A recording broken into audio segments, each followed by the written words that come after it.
He's heard this part of it. Hopefully, maybe I can polish some.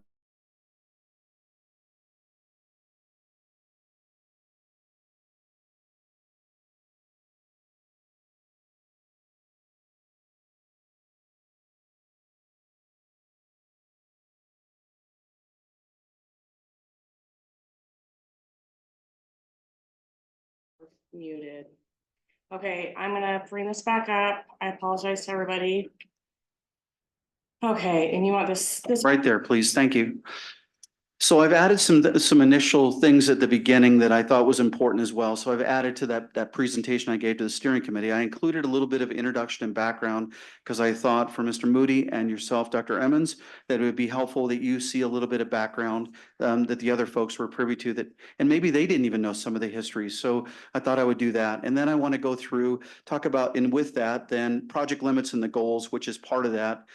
Go through a timeline and then go through the status update of where we actually are, which I did with the steering committee, which included a BNSF diagnostics meeting, a 30% plan overview, and then I'll go over what we received comments from the BNSF, and hopefully that makes everybody feel more comfortable. They were extensive. I said that they furnished an 84-page report and 72 full comments. It was long, but I've summarized that into like 4 slides, so it'll be quick, I promise.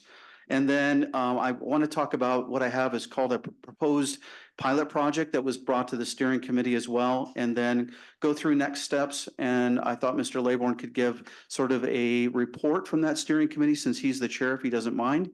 And then I would go through the full 6-penny project proposal. Thanks, Jennifer. Next slide, please. So introduction and background. So this project started well before I was in my position. It goes all the way back to actually 2014 and 2016, when at that time, the Reed Avenue corridor was proposed as the West Edge Visionary Blueprint. And there was later codified in what they called the West Area Wide Plan to support economic redevelopment of Cheyenne's west side. In 2018, the MPO developed the Reed Avenue Corridor Plan, incorporating a lot of public input at that time. I was not part of that process. And then it was actually partially funded from the 6-penny that was done in 2017. So over a 4-year period, the West Edge planning and projects attracted about, which we understand, about 17 million in external state and federal funding through strategic grant approach. And those, if you look on that little, oops, sorry, Jennifer. Just keep going. Okay, I can't see it now, but I will, it in the corner. At the bottom of it. I can remember, but I will just go through. Director, it's the bottom, it's Yeah. the last paragraph at the bottom of our screen. Right, and on to the, It was. okay, it was. And then if you look over to the right, what I showed is that 2014 plan, the 2016 plan, and those action items that came out of it. And the bottom is the corridor plan that came out of the MPO. So some of the projects that part of the $17 million was the Pump House Park, the Civic Center Commons, the 19th and 26th Street storm sewer. And those improvements were all part of some of that was actually from grants and other opportunities through the state, which again was before I got into my particular position. The last one, which didn't include in this, was our final 26th Street stage, which is not part of that 17 million, which is an additional 3 million.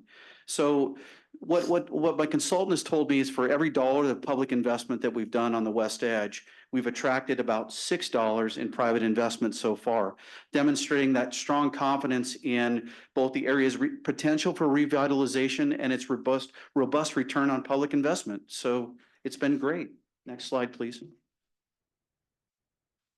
So the project limits and goals, the limits from where I've been working on this has basically been from Dillon all the way down to 15th Street, with the primary goals as follows. Really, we wanted to create an urban amenity that is both attractive to diverse land uses and catalyzes new investment in the West Edge, which we've seen already, and in the downtown area.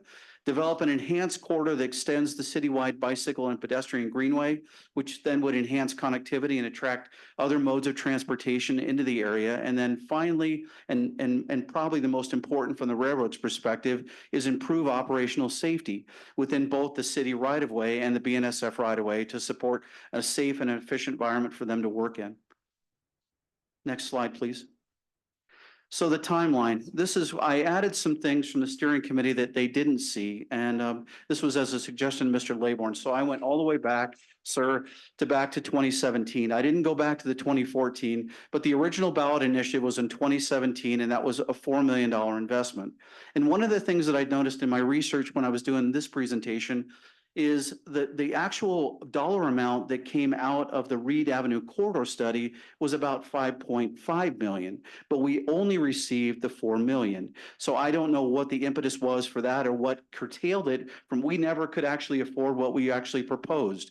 And that's a very interesting point that I want to make to you. And then in 2018, the master plan and the Kimley team actually did the report. So the ballot initiative was before they finished the plan. That's what I'm telling you. That's why it didn't match up. So in 2019, before I got aboard, they hired Wilson and Company to complete this plan, to really bring the corridor to life. I came in roughly at the end of 2019 as an appointed position, and then 2020, we all know what happened there. We had COVID. And so you can see there's a dead space that nothing happened on the project in that area. At that point, it was moving, but very slowly. There were some things that occurred during that. There was a public meeting that Wilson had held. It was sort of online. There wasn't a lot of movement. There was a steering committee that was established, but the project just simply was stagnant. And what I ended up finding when I got into my position is that I felt like we had hired the wrong firm. The vision of the corridor wasn't happening. People weren't seeing any activity. And so I terminated the contract with Wilson in August of 22. And in 23, then, this is when the action began to start, because we hired a new design team in June. And prior to that, we finally did sign what I call the preliminary engineering services agreement with the railroad. This is the first time that you actually can even talk to the railroad. You can talk to them, but they're not going to even look at you until you have to pay to have their services being looked at in any project. Any public project has to have a PEA in order to move it forward.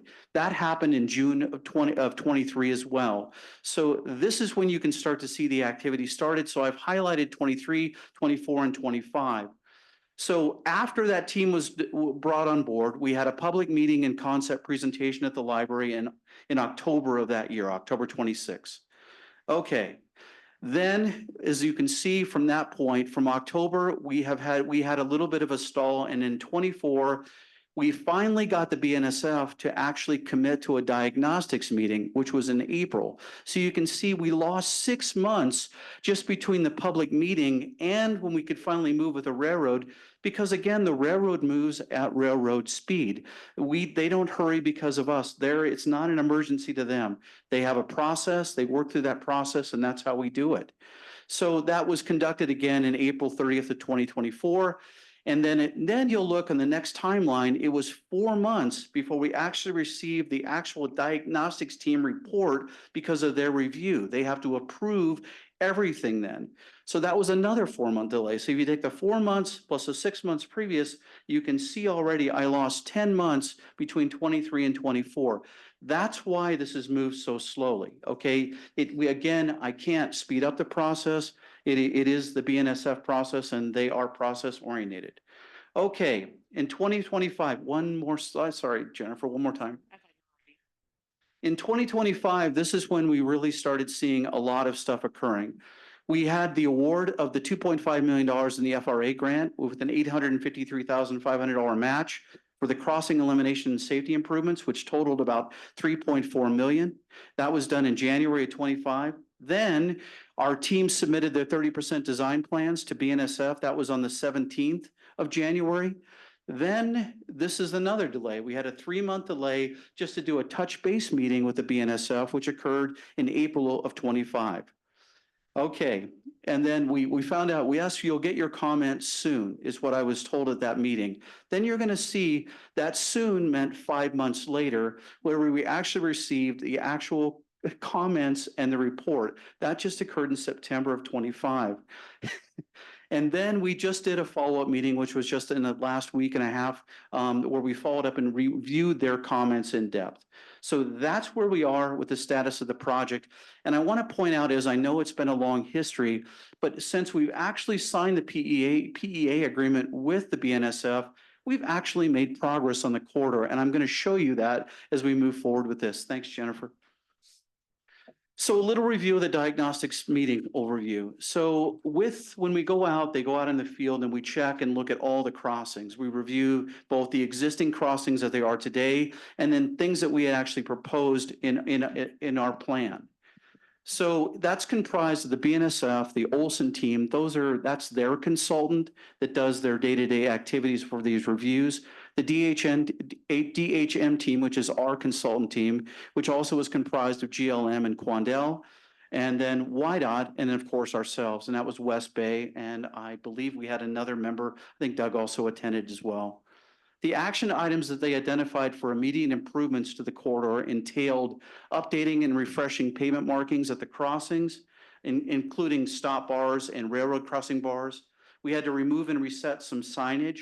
And then also that at that diagnostics meeting, they actually wanted us to restrict all the parking on the streets within 100 foot of the railroad corridor. So on each side, which would have been 200 foot of parking that we would have lost. So, and I've got to give West Bay a lot of credit for this. What he did with the railroad is he got them to recognize that the cars weren't the issue. And so what we now have to do is preclude semi-truck parking within 100 foot of each center line of the track on each side. So it was, I'm going to say to you, again, we got the safety component, that was the box, but they did listen to reason and we were able to then get it to at least passenger cars. So a plus. Okay. The overall, it was a positive meeting, but we were cautionary with optimism about how we move forward with the project. We talked about at that time that we would have potential full closures of the streets on 17th, 18th, and Dillon. And this is as good a time of any as to say this. I don't like to say this out loud, but I have to. When railroad says full closure, they literally mean full closure. That means no vehicles, no pedestrians, nothing, because in BNSF's mind, the only safe crossing is one that doesn't exist. And that is the terminology that they've ingrained in me from the start over the last 3 years. Okay, in addition with that diagnostics team, we looked at removing the bungalows, they call them, those little signal houses that you can see in the lower picture. They're right now they're on the east side of the corridor, and we're looking at moving them to the west side so that we can develop and landscape enhance the east side. And then this was probably the most concerning thing that kind of is complicated because it's ambiguous to me, but they were concerned about the use of the railroad right-of-way. During that meeting, we had some homeless folks dragging mattresses across the corridor. We had a fire truck. We had a passenger vehicle. We had folks walking up and down the corridor that are unrestricted. So to them, again, completely unsafe. People are using it as a street, and we have to point out it's not a street, it's BNSF right-of-way. Next slide, please. So a couple of the components that they also identified, and these are the bigger ones about obstructions in the right-of-way. And this occurred this is at 722 West 22nd. And you can see with both, it's identified in the photo, there are materials that are in BNSF's right-of-way. Now, with my pointer, if you can see behind me, the BNSF considers their right-of-way to go all the way to here. Okay, so there's a larger component there. They don't just get the 80 feet. We talk about the 80 feet, that's down to the south. But when you start to get to 22nd, it's actually all the way over to here.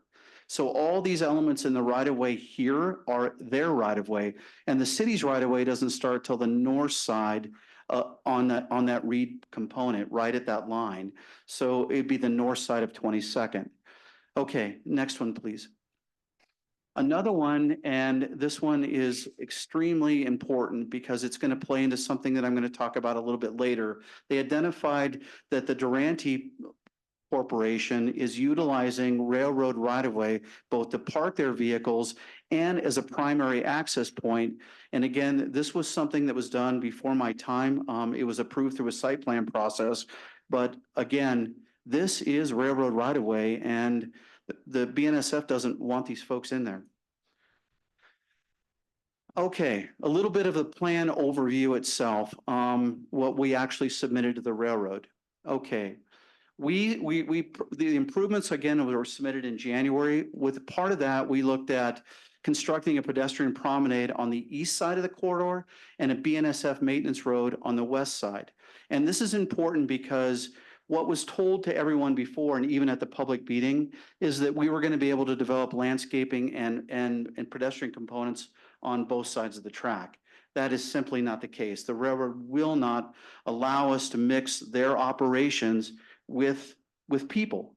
So they're willing to commit to this, us restricting ourselves to the east side, and then they would get to maintain their full access on the west. And then we have to control that access by either gates or features that help them keep people out of their property. They don't want folks there. On this plan, we also showed a steel fencing component on both sides of the track. The one that would be removable is on the west side, and that would be for their maintenance. So if we did get a pedestrian, we're showing that we're making we're not going to fence off the entire thing. We're going to fence it off near the tracks so that people don't go across the tracks from that west side. And then last, a few other things that were included in the plan was a pedestrian tunnel under Lincoln Way for a grade separated crossing.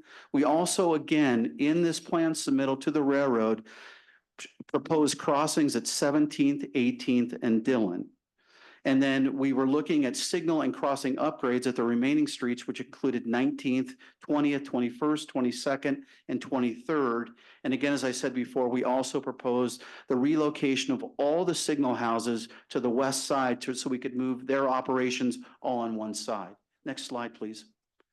This is kind of a little overview of the plan that was submitted. It was contained in the second sheet. It kind of shows you kind of overall the basic components that were actually furnished to them. You can see that west side is wide open for their maintenance on both this is the north half, this is the south half.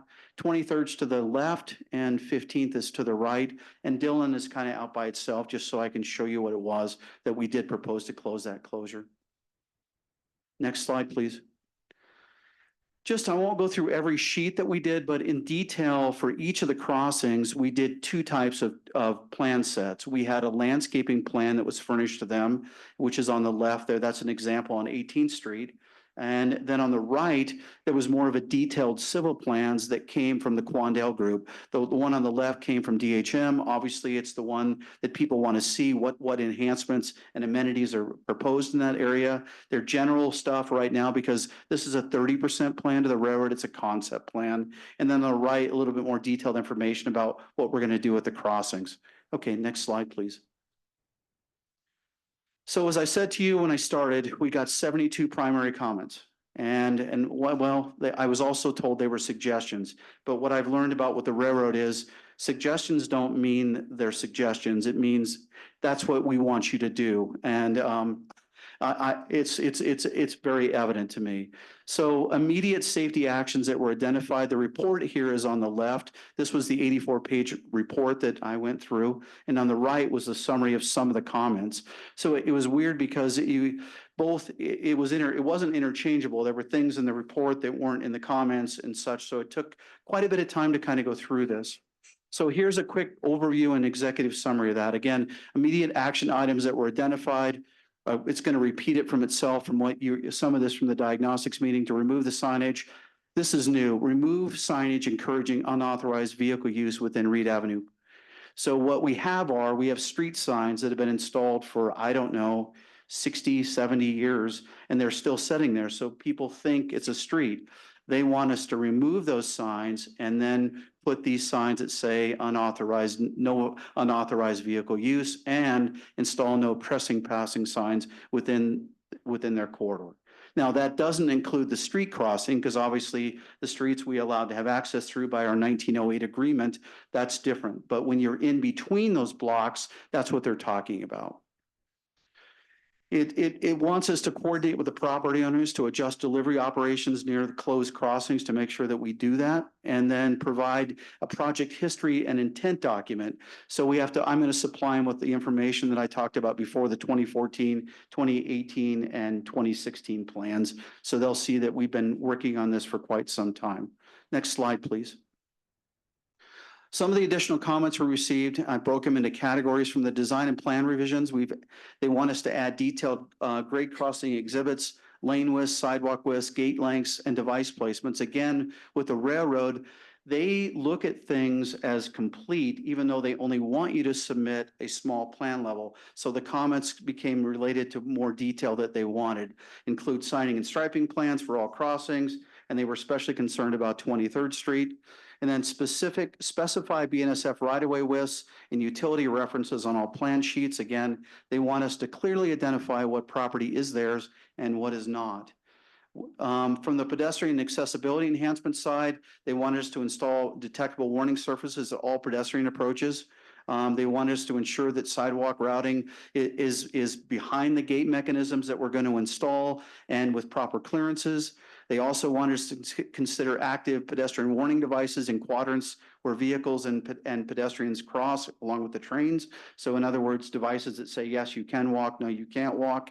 Railroad equipment and access. They wanted us to review and potentially relocate the signal bungalows, so they're on board with that. And in fact, I can go into detail later. One of the things about the costs related to that, and when we get to the end of this presentation, I'll show you, there's some things that I can't account for because we don't get to move the signal arms. We don't get to move their bungalows. The railroad moves them, and then they charge us what they think is appropriate. So those things I can't completely quantify. We can make very good guesses about, but we will have estimates soon as we move through the process, but I don't have them today. They also want us to provide mountable curbs and maintenance access for the BNSF, and they want us to clarify pedestrian access restrictions and fencing near the crossings, kind of what we talked about before. And then this one probably is the one that affects what all of you would want to hear and the people who are looking at revitalizing the corridor. Some of the site distance and landscaping issues, they wanted us to eliminate or reduce landscaping near the crossings to maintain clear sight lines. Again, it's a safety issue. The railroad is 100% about safety for them. So some of the elements that were proposed by Matthew and the DHM team are going to have to be pushed back because they do have sight lines that they want us to, it's just for the safety of the crossing. Okay.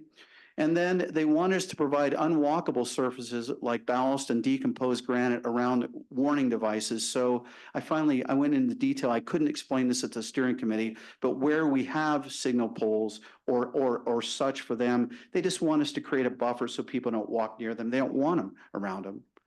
And then from traffic operations and queuing perspective, they're expecting us to do a queuing analysis for both 19th and 22nd to assess vehicle stacking. Now, why they don't want it on the rest of the corridor, I don't know. But what they're looking for with that terminology is when we close the gates, how far is it going to back up?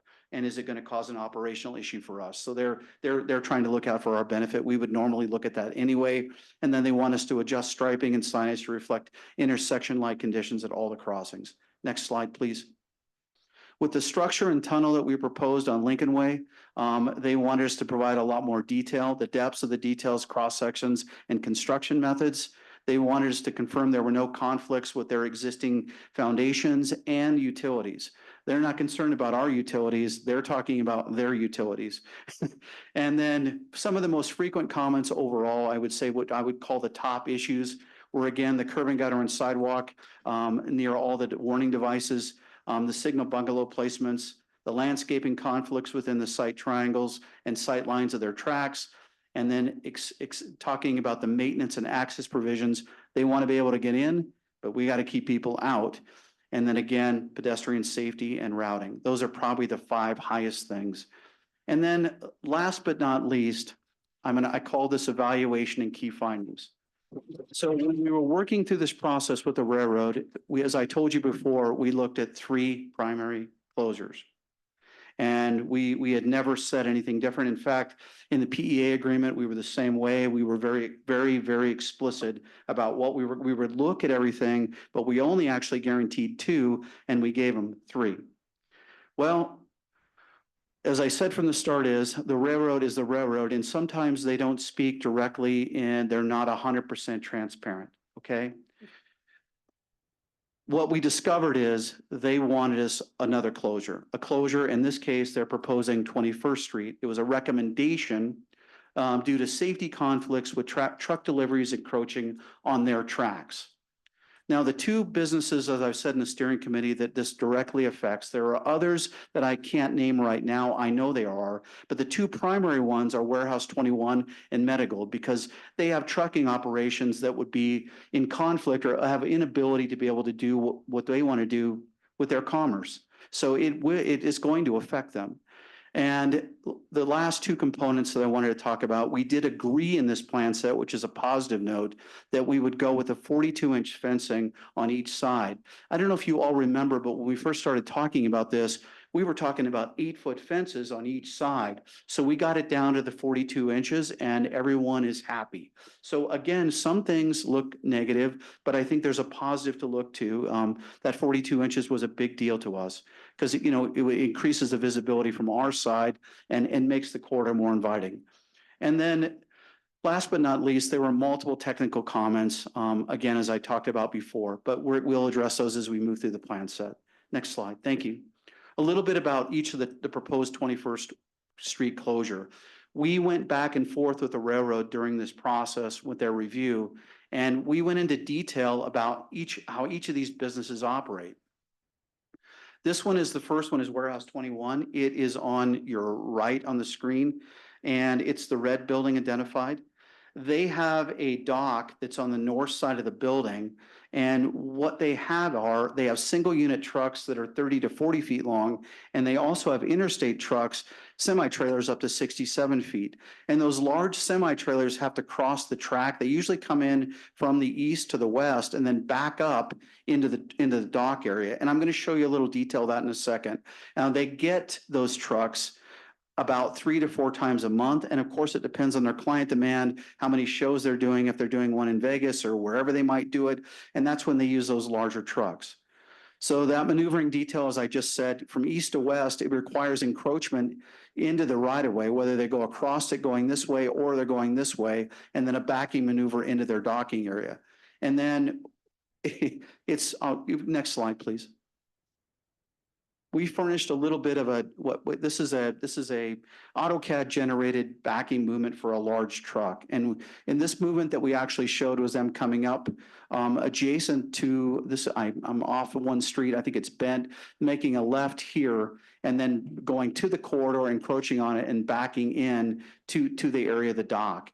The dock is to your right. That's a photo looking on the north side of the building to the south. And that docking area is pretty small, so that the truck does need quite a bit of maneuverability to be able to do this. Now, would it be impossible for them if this is closed? No, we just have to be careful, and I'll show you some things that we did do that we're looking at with Mr. Tubner, is to try to get that closure as far as we can to the corridor, into their rail corridor themselves, so the truck can actually make that turn better. They also can then back, they could back in and go that way. It's not ideal, but it could happen. Next slide, please. In regard to Medigold, this is the other one. Again, the reason I picked these two is because they have constant deliveries to their business, which are directly affected with the closure. Their delivery vehicle types are single unit trucks about 30 feet, and they also have semi-trailers up to 62 feet. And you notice the difference because I spoke to each individual business manager and I asked them about their operations. This wasn't arbitrary. I didn't go out and take pictures. I simply talked to the people who are doing the work and said, how does your operation function? So their truck frequency is about 4 times a day. And they base it on demand. They go to Denver, Casper, all over the place. The most important part of their business structure is, though, most of these deliveries that come into this area and facility for storage is early in the morning. So they don't really affect our traffic, even though I'm going to point out in a minute what the railroad said to me. But the east-west route is what I call it, and this is for them is this way. Their trucks then, they actually come in through the north approach. They exit out a west approach on Schneider and then back up because the trucks are so large, it's the only way they can maneuver it. So it's an interesting way to go. They also have some trucks that come in from the north and south, and they maneuver on Schneider itself, which causes obviously difficulty in the right of way. It's difficult to navigate. And if you go to the next slide, I'll show you what we furnished to the railroad. Our show to them was, we need this because they have to cross the corridor here. Again, north is to the top. This is traveling from east to west. Metagold is here. The truck comes across the tracks. It comes in through this north approach, comes out this approach on Schneider, and then backs up into the docking area. And again, a view of the docking area is at the bottom in a picture. We did show them because they kept asking a lot of questions about, can it physically be done? We did show that it could physically be done if you brought a large truck coming in from southbound on Schneider, but this maneuver is almost impossible. Very difficult to say the least. And I know I've witnessed it coming from the other direction, as I indicated to you, going northbound. They do a variety of techniques depending on who the driver is. They pull onto 21st Street, going to the east, or to the west there, and then back in. Some of them can actually do it on Schneider. But again, it's a complication. Next slide, please. So when I began to realize that we weren't going to make headway with trying to convince the railroad otherwise, and I probably should show this. Can you skip, Jennifer? My fault. One more slide down. I'll go with this one first, and then we'll back up. We went back and forth, as I said, through the entire this 6 to 8 month process. It's actually been closer to a year. We exchanged letters back and forth.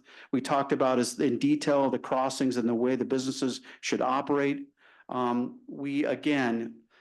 letter to them basically stated that we evaluated the 4 crossings that they asked us to evaluate. We committed to the full 3 closures, as we talked about. We only promised 2. We gave you 3. It was 38% of all the crossings on the corridor we were going to close. I told him it was a minimal impact to business operations if we kept it open. If we closed it, it would be an impact to their business and potentially their commerce about how they operate. Now, I said the safety concerns would increase with the closure for them, but it would decrease for my roadways, because then that maneuver I told you about on Schneider, it's going to become more complicated, right? The deliveries are at 2 a.m., but yet it's still going to happen. And then I finally said there was no record or accidents at any of the crossings on the railroad, that we have no documented evidence. And again, I found out they really wanted this crossing from the very start. And if you'll look at the letter that was received to me from French Thompson, who is the General Director of Public Infrastructure and Investment, on the 3rd paragraph down, he says, if the closure of 21st Street crossing is in fact not feasible, BNSF requests the closure of an alternative public crossing in its place, bringing the total to 4 public crossing closures associated with the Reed Avenue Corridor project. So I'm learning my lessons learned with the railroad. I wish they would have been more transparent and told me that they really wanted foreclosures instead of dragging me along for, we won't say how long. But the fact of the matter is, this project will not go off the ground without the closure of 21st Street. Can you go to that previous slide? With that being said, I tried to look outside of the box at some potentials, because as I said to you, I think the businesses that we talked about with the truck traffic can make it work, but it's going to be more difficult. Even with Metagold, they might even have to consider going to a smaller truck. I do not know that. We need to coordinate with those businesses, and I need to talk pretty direct with them. It can work, but it's not safe for both of us to continue with 62-foot long trailers. Okay. With that being said, I thought of an out of the box with some of the businesses and revitalization businesses that are coming in that area. How could I make this better for them?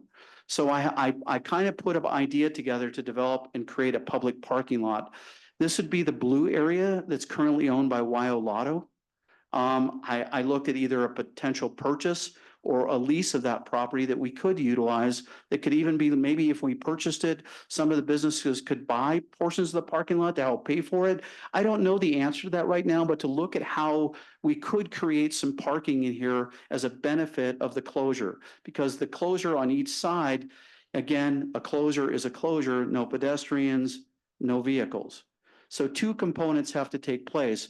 If we were able to purchase this or a section of it, then I could create a pedestrian spine along this side of the corridor, which would then allow people to cross on 20th Street. Because again, pedestrians won't be able to cross here, but if I purchase this or lease it, I can create that green spine right here. And then they have access with pedestrian connectivity to either side of the corridor, because it's fully open here. So we've added that walkability component. And then with the parking lot, I felt like it was a potential benefit to be able to help those businesses thrive in those areas that are going to develop in that corridor component that was closed. That's my thought. Okay, next slide after that. Sorry, Jennifer. So next steps, the city needs to finalize the streets closure and access modifications. We need to coordinate lighting and queuing and pedestrian studies with the railroad. We need to continue our joint coordination with us, the city, the BNSF, WYDOT, and the Union Pacific Railroad. We need to incorporate the comments that BNSF has suggested or made us do and get it into the next plan submittal, which is a 60% plan set. We need to coordinate with both BNSF and UP for field verification and estimated requests. And this is what I was talking about. At this next plan level, what we'll begin to get then is to find out what the railroad costs are going to be, because they, as I said to you, they have to do the signal work. They have to do the bungalow movements. And those costs we're estimating, but until we actually get the cost estimates from the railroad, we don't know. And they're not going to look at it until this next plan set. And then we need to schedule a follow-up meeting and based on follow-up diagnostics meetings if there's any design changes that occur. Okay, next one. So with all that being said, I think we made progress with the railroad. I know you've heard negative and positive, but honestly, the movement of the railroad has been the positivity to the whole thing. We're finally at the cusp of trying to make some progress and have seen progress. So with that, I had proposed, and with a few others, we had looked at some alternatives for a potential pilot project because we have some money left in the 6 penny that we currently have. And I looked at two alternatives. Alternative one was the north edge of the Reed Avenue corridor between 23rd and 22nd. And it's the element, again, this is north is to my left, south is to my right. This component area is not within the BNSF right-of-way. And actually, this pilot project, I'm going to give Mr. Laborn 100% credit. He came up with this idea. He thought about this one. My initial idea was more in between 20th and 21st, because I felt like those were the folks that had invested the most in the corridor, and I wanted them to be able to see the biggest bang for what they had, that we were behind you. You're doing your part, we were doing ours. But here's the thing, as I talked about before with the railroad, we have to follow railroad process. So when I began to investigate this potential for this pilot project, when I spoke with the railroad, if we were going to do this pilot project, I can't break it out as a separate component of the bigger picture with the railroad. It has to come in as one design package. So what I'm saying to you is, if I want to pull a pilot project off, can't do alternative two, because the railroad process is too long. I'll never make it. It won't become anything functional that we can actually see. So those are the two alternatives I presented. Next slide, please. My recommendation is using alternative one, and you can see that we've colorized it here on the left, but it won't be the full amount of improvements that we propose, because 1.4 million is not enough to do it all. But my recommendation then, this section is because it's located outside the BNSF right-of-way, and therefore I have absolutely no oversight of BNSF to do anything in here, which is why this can happen. If I went to the 20th and 21st section down on the other side, again, as I told you, they won't let me break it out, and we'd be stuck in this long process of trying to get through their approval. So the purpose of that pilot project obviously would be to demonstrate long-term vision of the corridor. It would leverage the remaining 6 penny funds, which is approximately 1.4 million. And in my mind, it would generate community support for the broader 6 penny that we're talking about today. It would build awareness, excitement, and some trust that we're actually making movement on the corridor, and it's visible progress physical improvements on the corridor. Now, before I go too far to get you too excited, as I said, you can't do it all. So what we really are conditioned to, what we think is just really some right-of-way improvements in this area, which would clean up those two areas that I talked about that the railroad wants to get rid of, which would make them feel good. We have storage materials that are stacked within their right-of-way that we could remove then.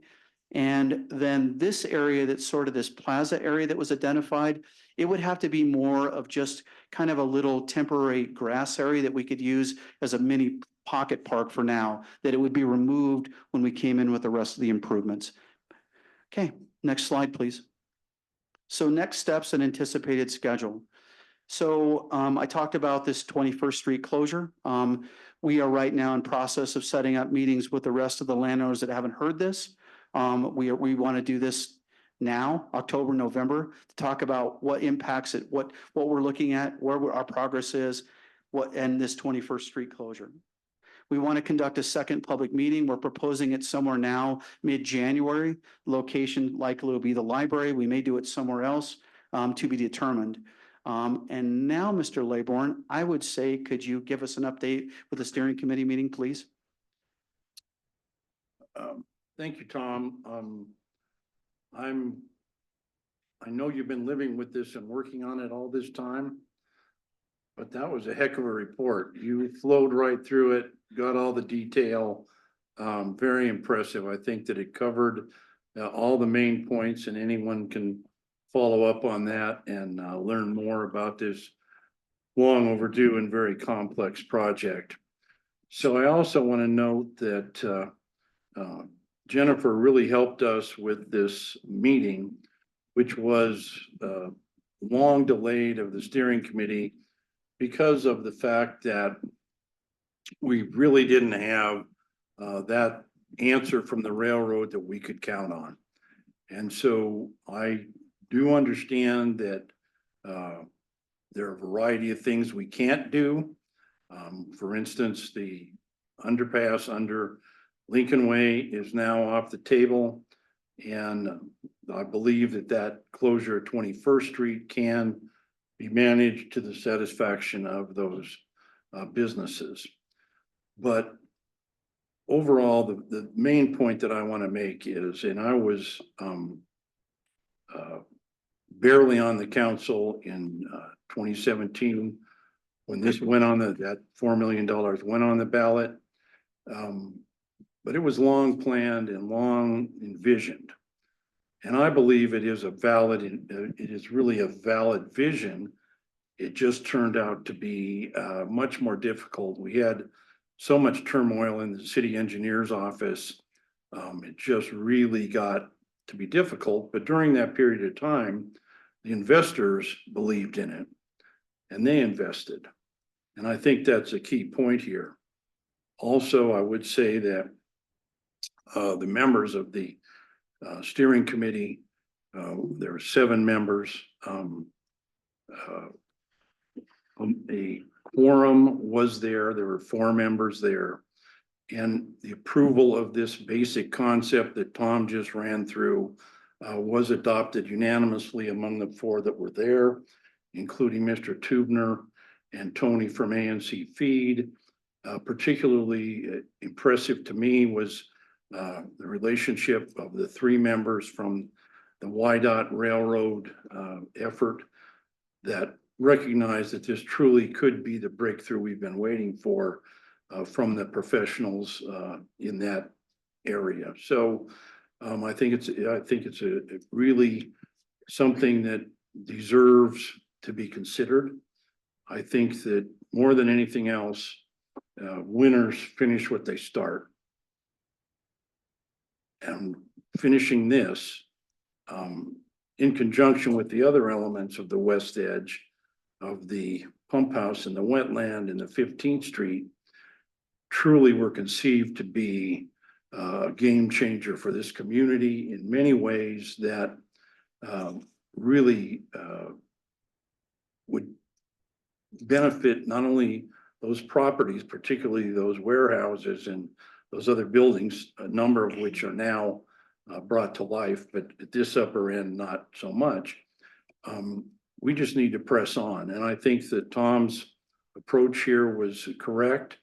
I'm glad that we managed to barely get in that meeting Monday with the steering committee. And I think we need to take a look at reevaluating that steering committee.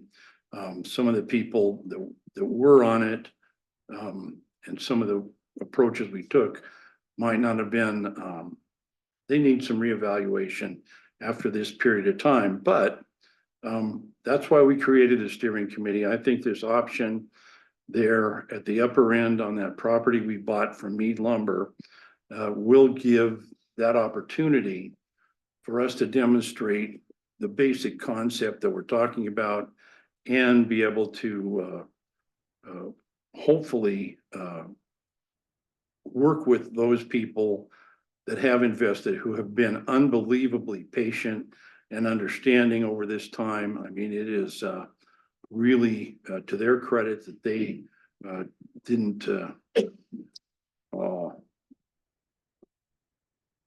do more against this project. Obviously, their support is still there. So I hope the council's support is still there.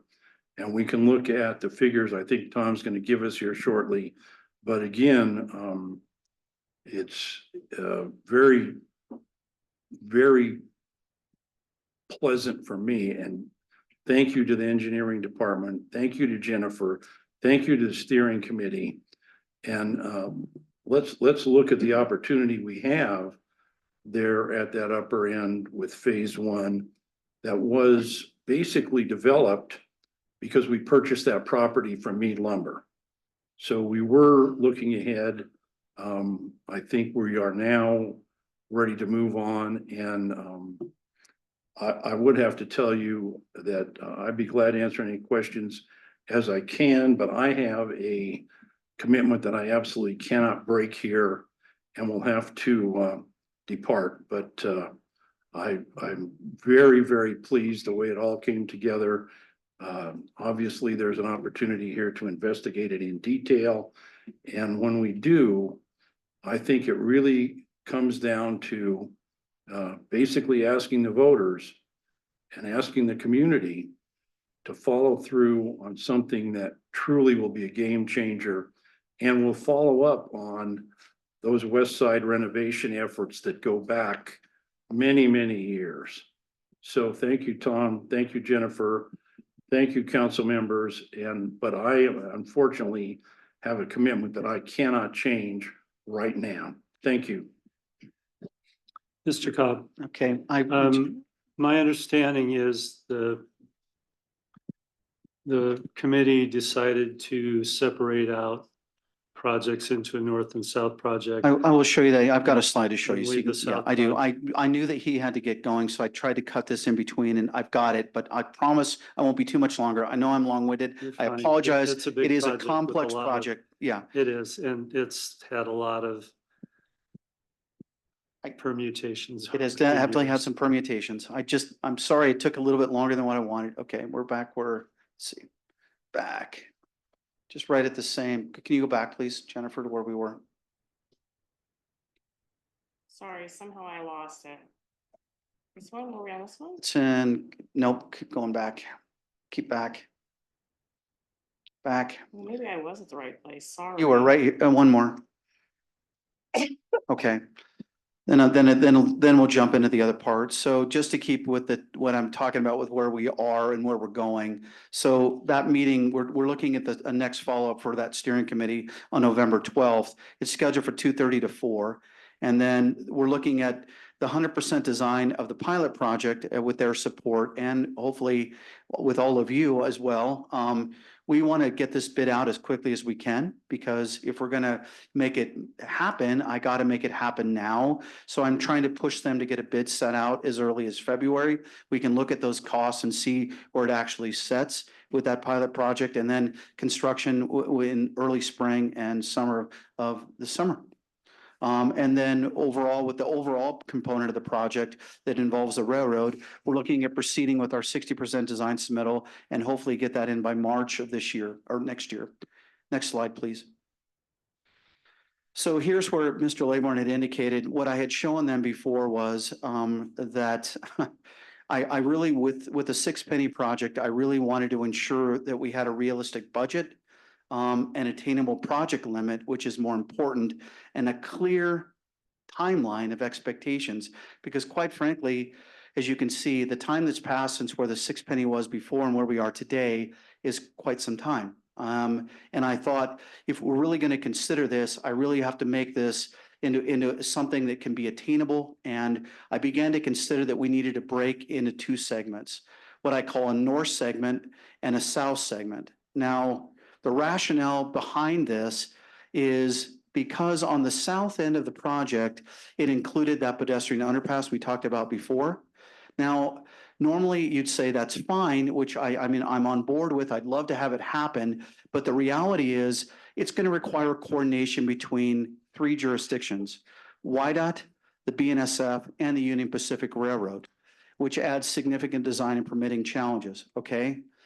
That's one component. My second argument for this is the property constraints, because the land south of Lincoln Way is not currently leased or have been acquired by the city of Cheyenne to this point. So all that land in that triangle area is under the jurisdiction of, basically, there's a private owner, there's BNSF, and there's Union Pacific Railroad.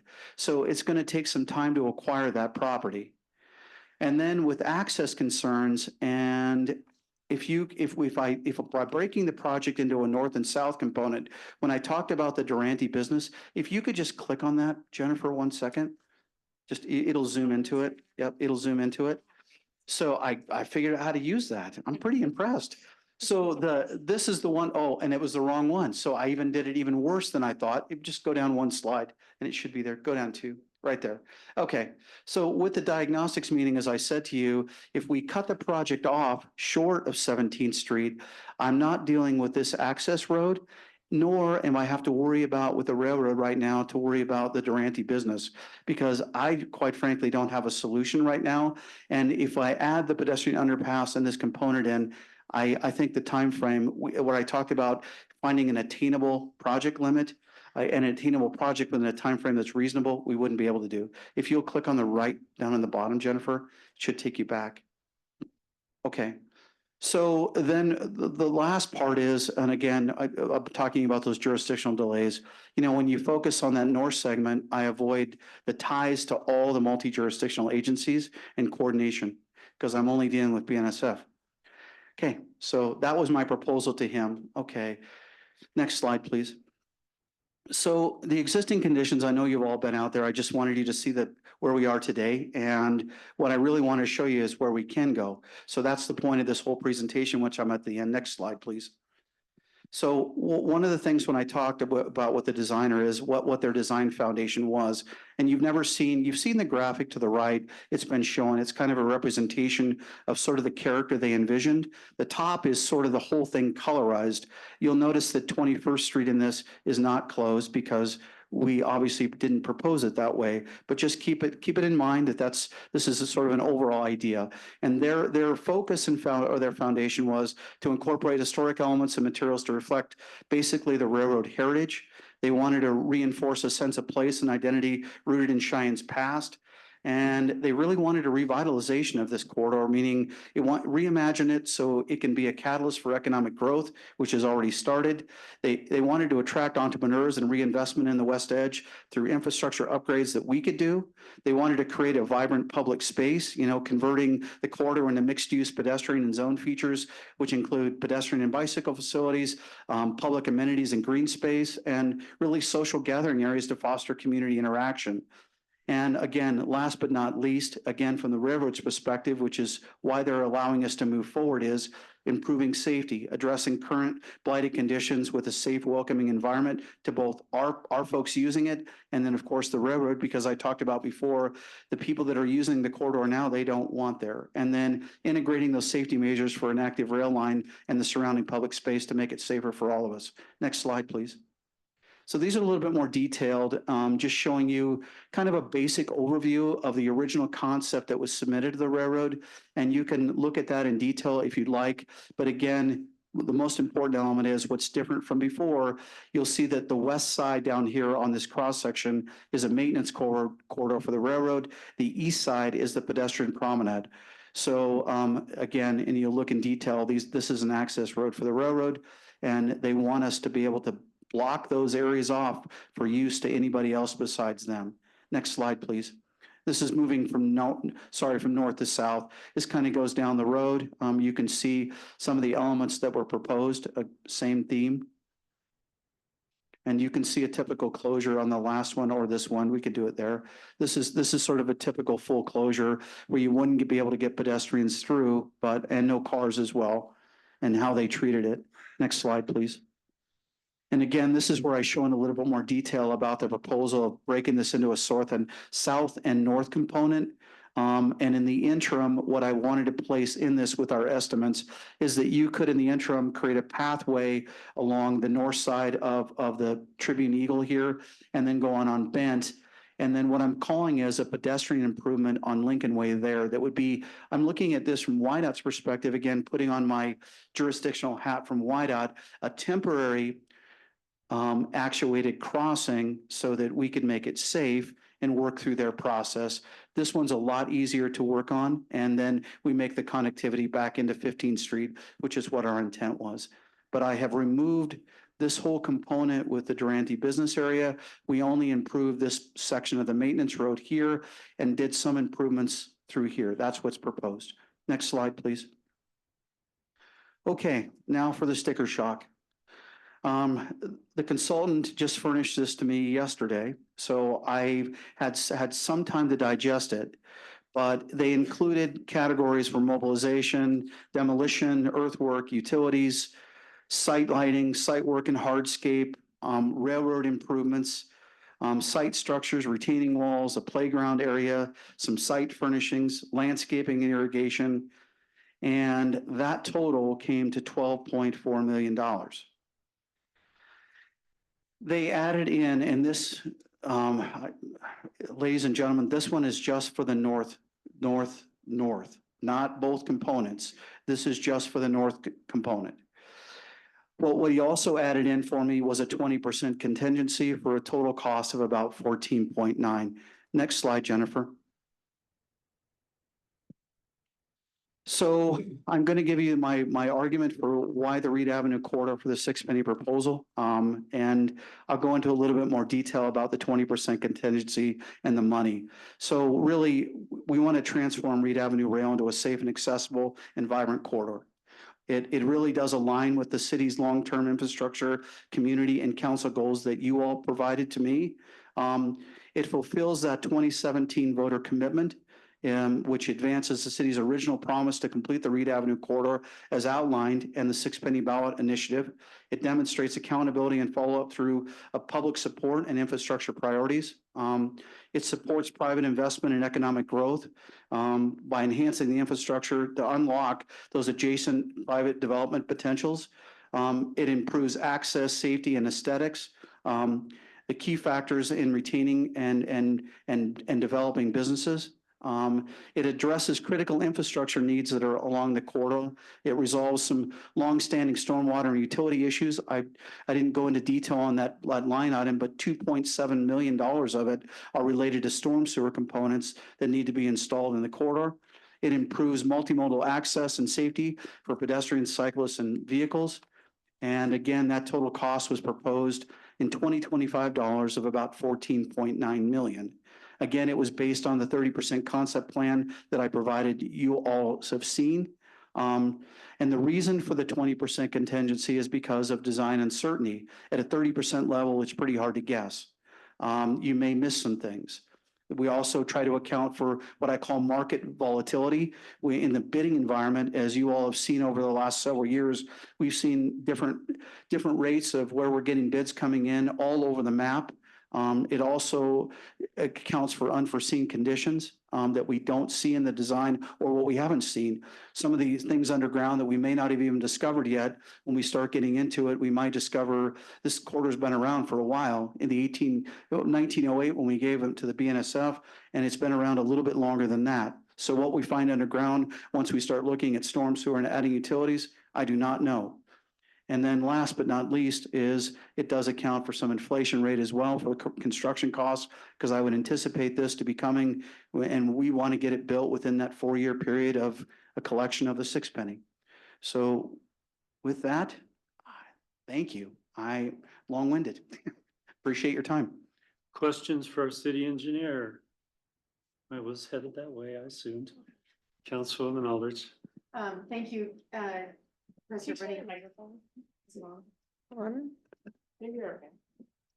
Is it on? Okay. So we obviously have had some learnings from this experience. I think, thank you for all your hard work and your effort, because I think that it's hugely important that we keep our promise to the people on the west edge of that 6 penny ballot. I'm sure as many others, and including yourself, find it frustrating that out of $4 million, we've expended 2.6 million on just plans and consultants over 8 years. And we really don't have a lot to show for it until the most recently. So thank you for continuing to pursue and persist. I guess I just like to observe that one of the learnings, I think, is that unless a project is fully planned out, that we probably shouldn't put it on a 6 penny ballot. Because we didn't plan enough money, obviously, according to what you had told us from the beginning process. Is the steel fencing going to match the fencing that is on 15th Street? Is that kind of the plan, the wrought iron or steel fencing? It's 42 inches high, I believe you said. So I think there were 2 questions there. So your first, can you back up just a hair to answer the fencing? Yes, the fencing is similar to that. Yes, ma'am. And actually that's included on the project with the FRA grant, which is the 3.5 million. So that fencing will be installed with that project. Okay. The 1.4 million, my understanding is that with that 1.4 million that's left, we would not be able to accomplish very much of this north phase 1, I think you're calling it. Dr. Rennie, sorry, Go through ahead. you, sir, to Dr. Aldrich. So yes, we were looking at just some of the main corridor components and then along 23rd Street. Okay, and then my last question is, are we able to, can you send us a digital copy of the full report from the NSF, please? Dr. Rennie, through you to Dr. Aldrich, of course. Councilwoman Emmons, any questions? Not at this time. Councilman Seagrave. No, sir. Councilman White had to drop off. Do we have anybody else online, Jennifer? Okay, I guess the things we have to decide, just going back to the history, the $4 million was our development director and planning director thought that would be, again, when this was imagined, we had no idea that we did not own the right of way. And so our planning director and development director had come up with the $4 million amount, thinking that would be adequate for the design and a demonstration project. And then knowing that would not be adequate for the entire project. But the thought was, we could show something for future 6 pennies. So that's where the $4 million figure came from. It was never imagined to be a complete amount. So I guess the other thing we need to think about is, you're right, I have a little bit of sticker shock. Again, when I this did was too. imagined, it was to develop both sides, to promote development on both the east and west side of the railroad. I have some reservations as to whether, if we don't have the pedestrian corridor and landscaping on that side, will the west side be as likely to develop then? So that's something I guess we need to consider. So, but I want to thank you all for attending. Director, thank you for a very comprehensive presentation and all the work you've done on this. It's been a long journey, so. Can I add one more thing before we quit? I just wanted to make sure I answer your question, Dr. Aldrich. You said that we've only been able to invest time and or design time. We've had 2 purchases of properties. The Mead Triangle was one that we did with the 4 million. we've been able to afford actually going through the railroad process because just alone, just for the plan submittals, just at the 30% level, I mean, we've expended money to the railroad that we have to pay them to review our plan sets. So these commitments are just part of it. And I want to reiterate, I know it's sticker shock, as I said to you, it was.